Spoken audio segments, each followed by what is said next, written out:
Good morning. Today is another bright, beautiful, sunny day. We got rain showers forecast. And as you can see, I'm putting down 32% nitrogen. That's what I use. The reason I use it is because it is efficient.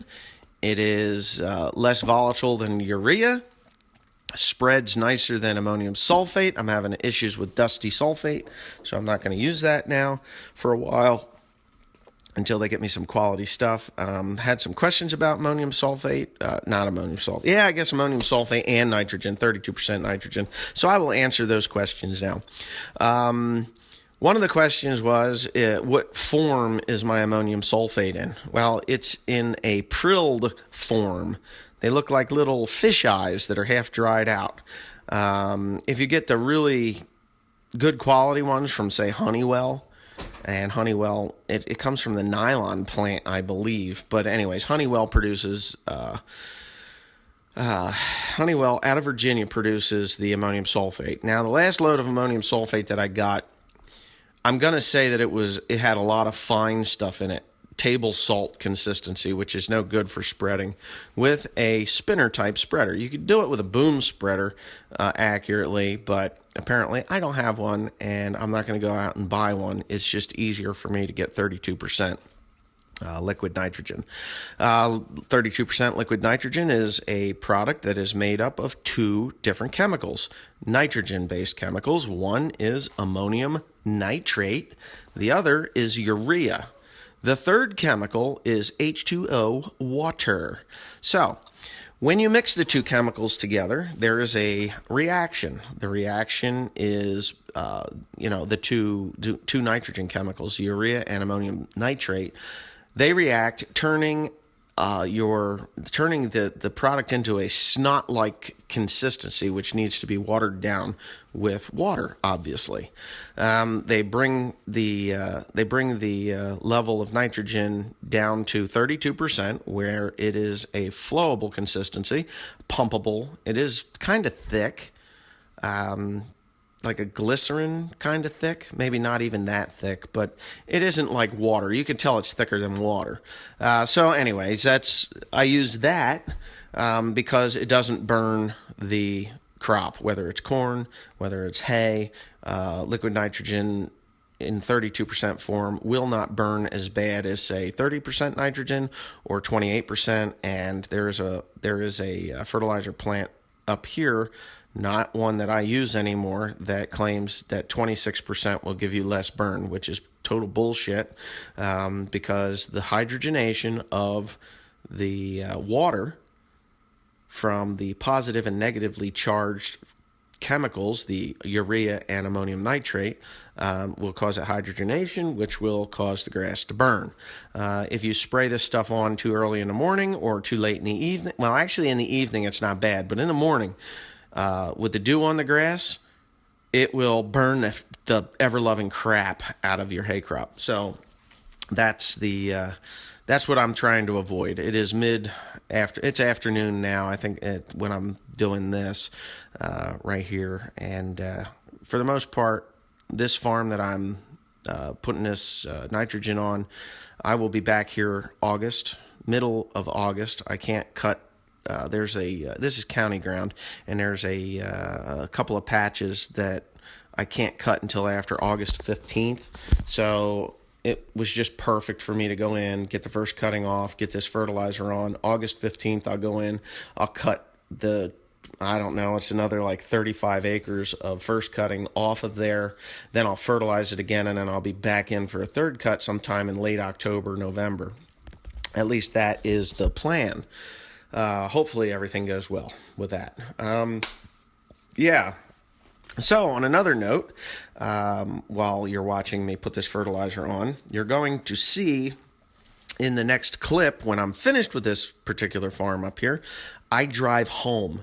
And just pay attention to the traffic. You're going to see an 806 International. You're going to see a crazy woman that is making a right-hand turn that stops in the middle of an intersection. And you can spot those out pretty easy. Just keep your nose glued to the screen, because this thing is sped up 800%.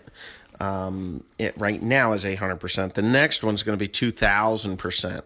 So it's going to go pretty quick, but you can catch it. I have compressed 2 hours of footage into 9 minutes, 12 seconds.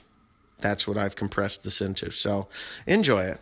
But anyways, this morning I was checking my emails and other things, and I've got some really good responses there from really good people. They are talking about the other YouTuber in the world that is not using my name, but using references in his video, but then commenting directly about me. And he thinks he's smart, but he's not.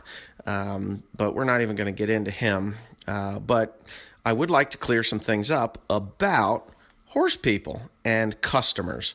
I have horse hay quality customers.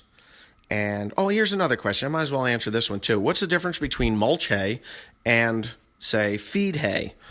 Well, mulch hay is a lot less stressful to produce. It still has to be of feed quality when you cut it, because that is where, they're composting this stuff and they need the nutrients, and so begins the drive home. The nutrients that are in that hay transfers into the soil. As it breaks down, there's still these nutrients that are still in the soil that they're creating to grow the mushrooms. So if you have a quality product of a pure hay, whether it be fescue or brome or timothy or orchard grass or even reed canary grass, and here's the first idiot. Anyway, if you have to have a quality product to start. The reason I grow mulch hay is because I don't like going home at night and looking at the radar and there's a rain shower and it's going to destroy my quality hay. I don't like that. So that's the reason I kind of said, hey, you know what? I'm going to get in the mulch hay business. The reason I'm going to do that is because I like stress-free haymaking. My motto is, and always has been since I started this business, is I make good hay by accident. So if I got a stretch of weather that's 4 or 5 days long, I go out and I'll knock 2, 3, 4, 500 acres of hay down on the ground. And I'll start baling, whether I'm baling with a little baler to fill up my wagons, to put up in a hay mow, or if I just continue to, make big bales and put them in a building or cover them with a tarp. I've done that successfully many, many times. Bottom bales go to the mushroom barn. The middle bales, anything from the first bale or second bale up goes to hay customers, and it's worked out well that way for me. As long as you got a quality tarp on top of that hay, you're good. But yeah, I wish that horse farms were a little less prone to rip farmers off, or prone to attempt to rip farmers off. Beef farmers and dairy farmers are in a whole different predicament. They're under the government's thumb. Obviously, the Milk Market Administration is not your friend. And the beef farms, again, same thing. It's a supply and demand thing. Same thing with hay, but I don't think it's a supply thing for hay. I think it's a availability of money thing for hay. When beef farmers don't have the money to pay their hay guy, they sell off their cows, which then creates a surplus of hay, which causes everybody's hay price to go down. And we're approaching the end of the video. But the milk guys, a whole different story. But anyways, thanks for watching. Please comment, rate, and subscribe for more. And don't forget to check out OneLonelyFarmer.com. There are shirts on there. They are no longer available. I need to update my website. But if you do decide to order one of those shirts, they're going to be embroidered. The big logo is not going to be on the back. It will be on the sleeve, and it will be embroidered on there. It looks sharp. I like them. I wear them. I think they're great. Thanks for watching.